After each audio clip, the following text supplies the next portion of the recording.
किमती नागपूर शाखा चितापूर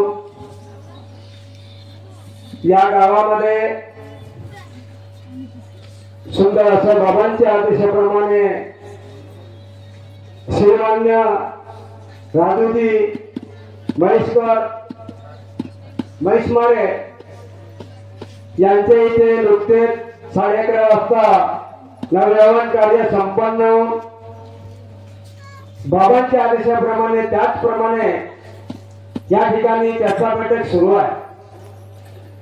या चर्चा बैठकीमध्ये कणाकणात करणारी चैतन्य शक्ती सृष्टीचे विधाता भगवान बाबा हनुमानजी हे या ठिकाणी उपस्थित आहे। यांना माझा प्रणाम।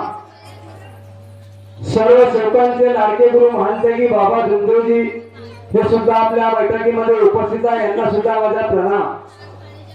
तसेच सर्व सेवकांची लाडकी आहे वाराणसी आहे बाबांना वेळोवेळी साथ देणारी सेविकांना मार्गदर्शन करणारी आणि आपलं आयुष्य महंतगी बाबा झुंजूला देणारी आई या ठिकाणी उपस्थित आहे। यांना सुद्धा माझा प्रणाम। सेवक सेविका मार्गदर्शक सर्व मंच या सर्वांना माझा नमस्कार नमस्कार नमस्कार।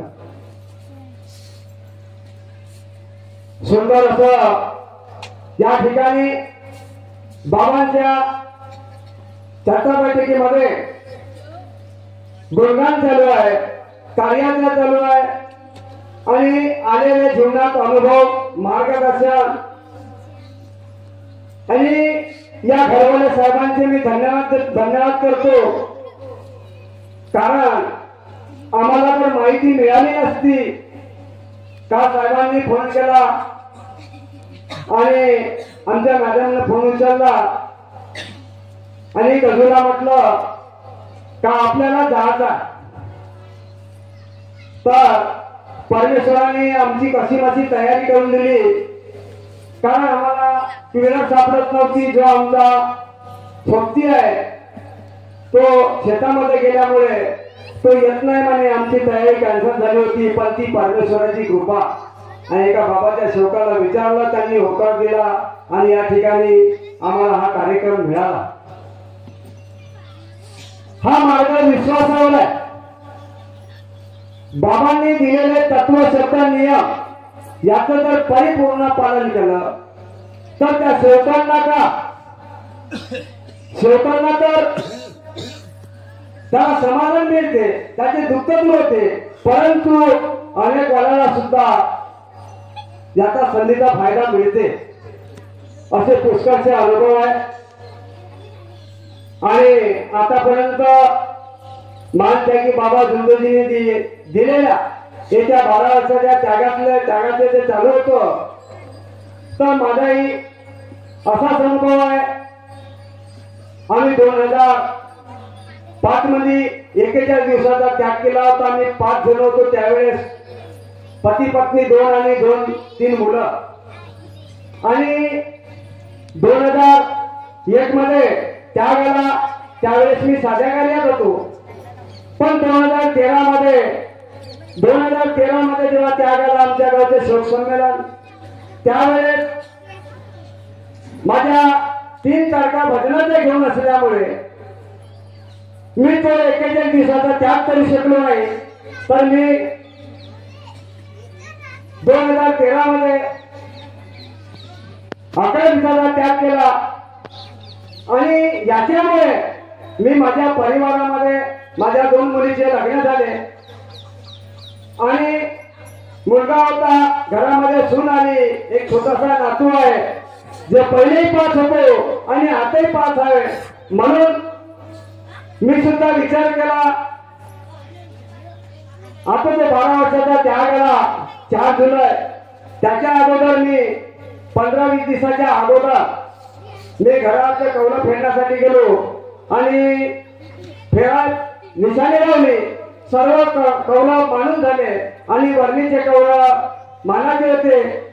परंतु निशाणीचे 3 तुकडे झाले आणि मी खाली पडलो, जमिनीवर पडलो असतो तर लागला नसता मार। परंतु पाठीमध्ये निशाणीचा पाय ठोकर सापडला आणि माझ्या हात शिपोट्या लचकल्या. आमची बैठक झाली होती भवनामध्ये उमरेमध्ये. त्यागा येणारा त्याग आहे तर प्रत्येक सेवकांनी केला हा विषय होता आणि हा त्याग माझ्या डोक्यामध्ये घुमत होता का आपणही हा त्याग करावा, कारण याच्या पुढे आपल्याला त्याग करायला मिळणार आहे की नाही. कारण एक क्षण भगवंताचा आणि एक क्षण शैतानचा, कारण जीवन हे बार बार येत नाही. आणि म्हणून मी विचार केला माझ्या कुटुंबामध्ये आता कसं करायचं म्हणून किनीला गेलो आणि पट बांधला कसा 2 ते 3 पट झाले. 3 दिवसाचा पट. 4 तारीख येऊन राहिली. माझ्या घरच्या मंडळींना बोलावलं आणि विचारलं सुनबाईला मुलाला, म्हणलं माझी इच्छा त्याग करायची आहे, 41 दिवसाचा त्याग करायची इच्छा आहे. तर म्हणलं तुमचं कसं काय म्हणणं आहे, जर तुम्ही करत नसाल तर तुम्ही उमरेकडे जाऊ ना. मुलगा म्हणते, मुलगा आणि सून त्यांनी होकार दिला म्हणे त्याग करायचा. तर मुलगा म्हणते, बाबा म्हणते हिची नानी जी दादी आहे ती मरणाच्या स्टेपवर आहे, तर म्हणे हे लढा आणि तिकडे लक्ष राहील म्हणे तर आपला त्याग लपसवेल म्हणे. तर पाप परमेश्वराने ठीक आहे कोणी प्रश्न सॉल्व केला. त्यागाच्या कार्याच्या एका दिवसाच्या अगोदर जेव्हा आपला आता छानबीन करतो आणि भगवंतासमोर सांगून सगळ्यांनी का परमेश्वर आम्ही उद्यापासून त्याग करणार आहोत असं सांगायच्या दिवशीच आजच्या दिवशी तिच्या नानीला उचललं. ती परमेश्वरामध्ये विलीन झाली आणि मग मला फोन केला. फोन केल्याच्या नंतर म्हणते माझ्या घरवाल्याची म्हणजे आमच्या सुनेची आजी मरण पावली. मी म्हणलं तुम्ही चालले जा, मी इकडे सांभाळतो. ते माहितीला गेले 3 तारखेला आणि आम्ही पती पत्नीने आंघोळ पाणी करून सर्व पाणी भरून सर्व तयारी करून ठेवली. सर्वांना सांगितलं आणि लवकरात लवकर ते येऊन सैन्याने आल्याच्या नंतर आम्ही परमेश्वरासमोर सायंकाळच्या विनंतीत बसून बाबा म्हणलं खूप माझी इच्छा होती तर हा पट सोडून फेकला.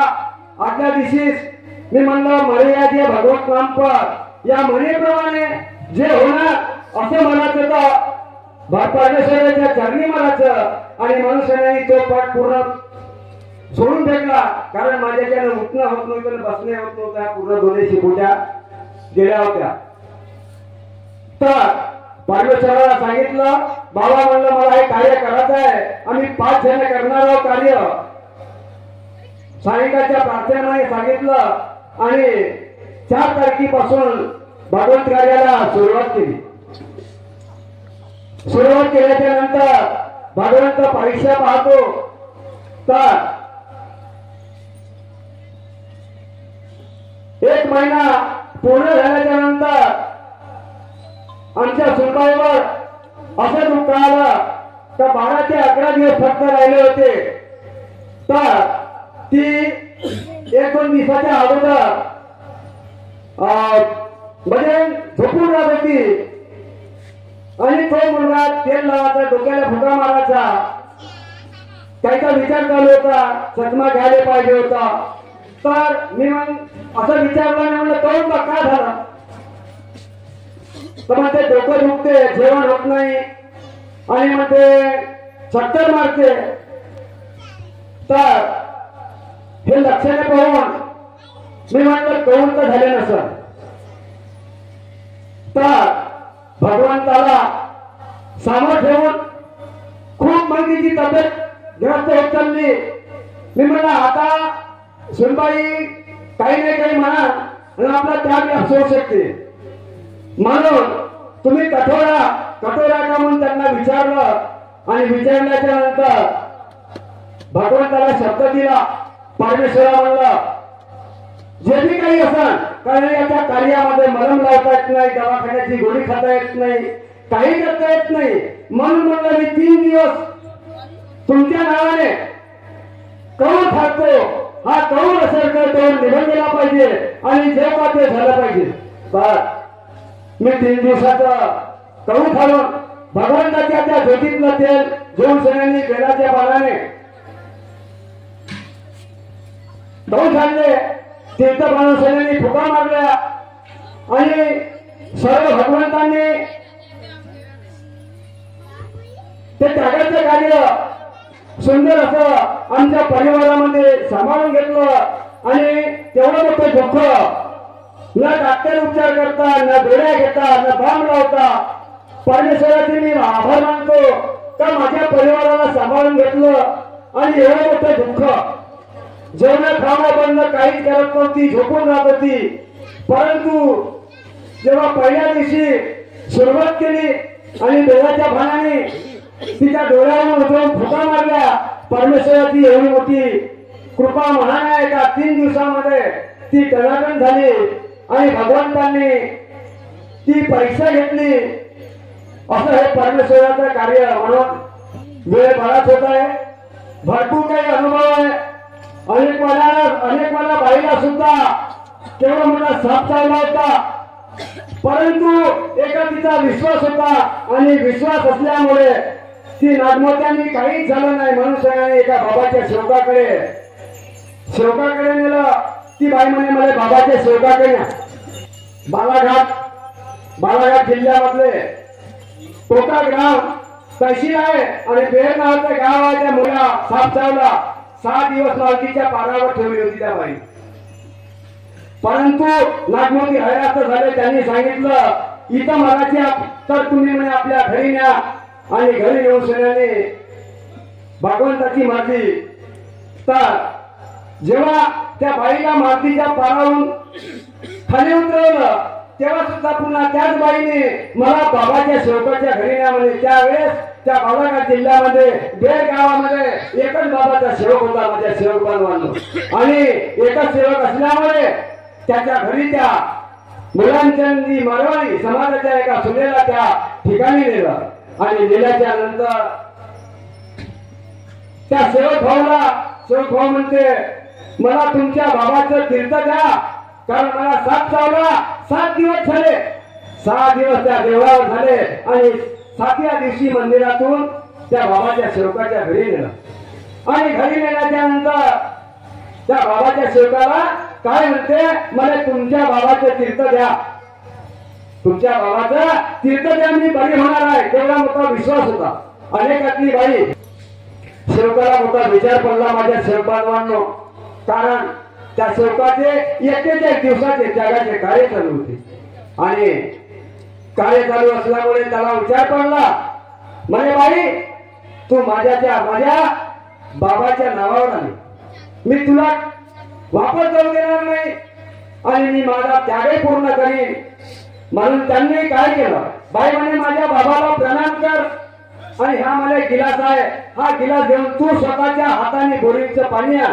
आणि माझ्या भगवंताला सांग की हा कोणते धोका आहे आणि किती फुका मारायचे आहे त्याचं तीर्थ बनव फक्त एवढं त्यांनी सांगितलं त्या बाईनं तसंच केलं त्या बाईला घरून मंदिरामध्ये उचलून नेली मंदिरातून त्या बाबाच्या सेवकाच्या घरापर्यंत उचलून नेली परंतु ती भगवंताच्या नावावर ती म्हणते की बाबा जोडीचा विश्वास होता आणि म्हणून ती बाई स्वतःच्या पायाने उठून सगळ्यांनी स्वतःच्या हाताने पाणी घेतलं आणि भगवंताला त्या सेवकाने म्हणल्याप्रमाणे प्रणाम केला आणि प्रणाम करून त्या बाईने ती किती फुकाचं तीर्थ बनवलं त्या भगवंताला माहित नाही त्या बाईला माहित आणि ते तीर्थ घावाला लावून त्या बाईने घाटातलं केलं आणि ती बाई म्हणे आता घराकडे झाला तर स्वतःच्या पायाने बाई चालत गेली एवढा मोठा चमत्कार पाहून देव होता पती होते सासरे होते चुलत सासरे होते भरलं कुटुंब होतं मोठा विश्वास झाला 6 नागमोती लागले प्रत्येक दिवशी त्या कोरा कापड नवीन कापड टाकत होते त्या बाईच्या अंगावर तर तो पूर्ण हिरवा होत होता कापड जराने हिरवा होत होता एवढा मोठा विश्वास त्या बाईचा असल्यामुळे त्यांनी सर्वांनी पाहिलं आणि त्या बायांनी त्या जावांनी कमरेला सेब उडला सर्वांनी सांगितलं का आजपासून आपली मूर्ती पूजा बंद आपणही बाबाच्या मार्गे घेऊ आणि सर्वांनी बाबाच्या मार्गे घेतला आता सुखी आहे ती बालाघाट जिल्ह्यातली घटना आहे तहसील टोका ग्राम आणि गावाचं नाव आहे बेहरगाव. तर हा जो विश्वास आहे बाबाच्या परमात्मा एक मानव धर्म आहे. हा विश्वासावर आहे. विश्वासावर उभा केला म्हणते की बाबा जुंदेजींनी आणि तत्वशब्द नियमावर उभा केला. म्हणून प्रत्येक सेवकांनी तत्वशब्द नियमाचं पालन करावं. मी सुद्धा तत्वशब्द नियमाचं पालन करीन. माझ्या परिवाराला घेऊन सांगण्याचा प्रयत्न करीन. एवढेच बोलून मी माझ्या मार्गदर्शनाच्या ठिकाणी थांबवतो. सर्वांना माझा नमस्कार.